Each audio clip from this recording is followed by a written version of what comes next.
Universitário está de volta e no bloco anterior você viu que o eleitorado jovem tem diminuído no Brasil, talvez um reflexo de um descolamento dos cidadãos mais jovens da democracia. Porém, muitos deles contestam o rótulo de despolitizados e definem sua relação com as questões públicas como um envolvimento que se afastou das vias tradicionais. Confira. Política e juventude geralmente são duas palavras que são colocadas em lados opostos. Por muito tempo, os jovens foram considerados despolitizados e alheios às questões públicas. No entanto, aos poucos, esse cenário vem mudando e os jovens passam a ser agentes ativos no processo político. Se a gente for parar para pensar assim, fazer um panorama histórico, acho que isso começa com o advento das novas tecnologias, né? Com a inserção dos jovens nas redes sociais, o mais fácil acesso à internet permitiu com que as pessoas se informassem sem ser pelos veículos tradicionais, como as grandes emissoras de televisão, jornais. E isso foi acarretando como uma liberdade de formação e de conteúdo também, que as pessoas se politizassem um pouco mais e fossem buscar mais saber como é que funciona o sistema político, como é que funciona a própria estrutura do país. A gente tem as manifestações de junho talvez como um movimento mais, o cume desse movimento, que foi onde as pessoas foram às ruas mesmo, mostrar como é que as coisas funcionavam.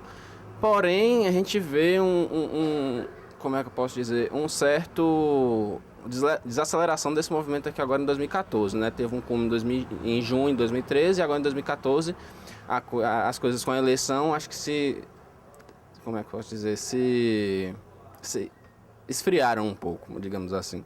Mas eu acho que é isso, com o advento da internet, com o acesso mais fácil à informação, os jovens eles conseguiram ter essa politização maior.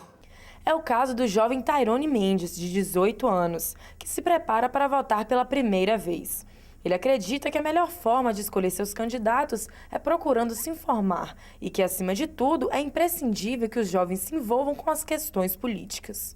Eu procuro estar sempre atento, inserido nessas questões políticas, porque eu considero que de toda a sociedade é a juventude que tem disposição, que tem fôlego, que tem voz para se fazer ouvir, né? Eu acho que a gente tem um poder muito grande em mãos, um poder de decisão, um poder de ação, um poder de manifestação.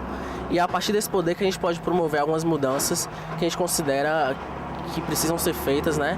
E promover uma evolução mesmo, um desenvolvimento social e político de forma mais ampla e mais eficiente. E para o professor de História Tenório Lima, a juventude deve ser a protagonista das tentativas de mudança política no país, atuando tanto nas redes sociais como nos movimentos que buscam, de fato, uma mudança na estrutura política brasileira. Acredito que sim. Você tem aí basicamente dois movimentos. Tem um movimento que realmente a juventude está um pouco mais politizada. Mas, por outro lado, você tem um movimento, né, muito relacionado com essa questão dessas mídias, essas novas mídias, telefones, smartphones, etc. Tal, que é a individualização. Quer dizer, a gente está passando por um momento muito forte de individualização em função não só dessas mídias, tá certo? Você tem hoje um apelo, né, muito maior para se ostracizar mesmo, né? Auto-ostracizar, no sentido de que a gente costuma ver que às vezes, até mesmo aqui no campus, pessoas juntas, mas se comunicando via os aparelhos eletrônicos, né? E isso vai apartando as pessoas. Então você tem uma politização, mas por lado você tem uma individualização.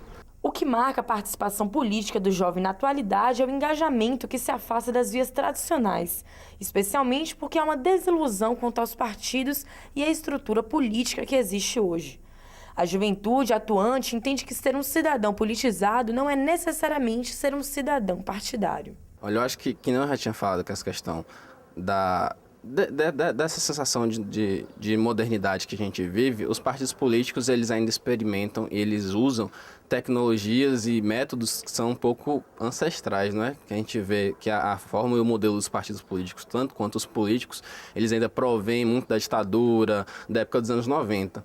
E as pessoas, e principalmente os jovens agora, esses jovens que estão querendo se inserir na política, eles não se sentem representados por esses partidos políticos, justamente por essa questão de corrupção, por essa questão de tradicionalismo político. Eles tentam se inserir de outras formas. Aí, como a gente pode ver, tem os black blocs, que são a maneira mais radical de prática política dentro da sociedade, e tem as juventudes dos novos partidos, como os partidos de esquerda e alguns partidos de direita. Então é isso, eu acho que eles estão tentando se inserir nessas novas formas justamente por um tradicionalismo político que não representa mais a juventude atualmente. Uma ferramenta que tem contribuído para o engajamento da juventude é a tecnologia. O ativismo na internet, principalmente nas redes sociais, incita a participação da juventude. Por fazer parte dessa classe, eu não tenho muito conhecimento prático para poder estabelecer uma comparação, né? Mas a partir de um conhecimento mais teórico e histórico, eu acho que mudou sim. Não só a participação do jovem na política, mas a forma como ele encara a política, né? É muito frequente um certo ativismo nas redes sociais, né? Que eu considero muito válido e que eu mesmo faço parte.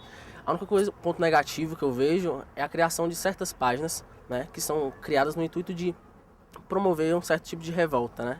E essas páginas, por elas terem um apelo social muito grande, as pessoas acabam multiplicando e passando para frente essa revolta baseada em fatos distorcidos, que são sensacionalizados em prol de uma causa, né? Então eu acho que os meios de comunicação, os meios de tecnologia, eles devem sim ser usados como uma plataforma de expressão, mas é preciso ter sempre muito cuidado e ter disposição de checar a informação, de checar a fonte, para não poder, né, reproduzir discursos baseados em fatos, em verdades, em boatos. Percebendo a importância de se discutir os rumos políticos do país, os estudantes da UESB do campus de Jequié, com a ajuda de alguns integrantes do Diretório Central dos Estudantes, organizarão uma roda de diálogo sobre os presidenciáveis. A atividade será realizada no próximo dia 1º de outubro, às 9 horas, no pátio do módulo de aulas Professora Josélia Navarro. Para o evento foram convidados representantes de todas as categorias da comunidade acadêmica da universidade, entre docentes, técnicos e discentes. O Mundo Universitário de hoje vai ficando por aqui. E se você ficou com alguma dúvida ou quer mandar alguma sugestão, o nosso e-mail é mundouniversitario@uesb.edu.br. Se perdeu alguma matéria ou quer rever algum programa, é só entrar no nosso canal do YouTube. O endereço é www.youtube.com/tvUESB. Uma boa noite e até a próxima!